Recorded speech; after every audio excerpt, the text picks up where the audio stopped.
আপনি ভাবতে পারেন যে মানে বাংলাদেশের মাটিতে আইএসআই অপারেট করছে এবং সেই জায়গাকে সেনাবাহিনীর একটা একটা পর্যায়ের অফিসাররা সেটাকে প্রমোট করছে। একটা কথা আপনাকে এটাও মাথায় রাখতে হবে যে জুনিয়র অফিসাররা আপনার আগুনে জ্বলছে, তারা দাউ দাউ করে জ্বলছে এবং তারা এগুলো মেনে নিতে পারছে না। তো ভয়ঙ্কর অবস্থা। এখন এই যে পাকিস্তানি মুদ্রা পাওয়া যাবে না কেন?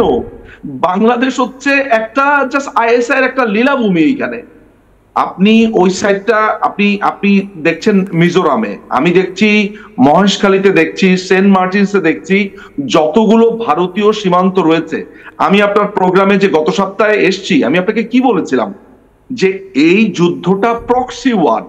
আমি বলতে বলতে আমার ঠোঁট হয়তোবা ক্ষয়ে যাচ্ছে, জীব জীব ক্ষয়ে যাচ্ছে, কিন্তু জানি না আমি আমি কর্ণকুহরে প্রবেশ করাতে পারছি কিনা যে যেই আগুন বাংলাদেশে লাগানো হয়েছে সেই আগুনের লক্ষ্য তো ভারত।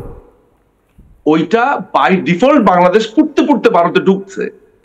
হ্যাঁ, সুতরাং এই যে ঘটনাগুলো, আপনি ভয়ের কথা বলছেন, আই আন্ডারস্ট্যান্ড আপনি, কিন্তু আমি মনে করি যে ভয় না, ভারতকে এই ব্যাপারে আসলে প্রশ্ন করা উচিত, জানতে চাওয়া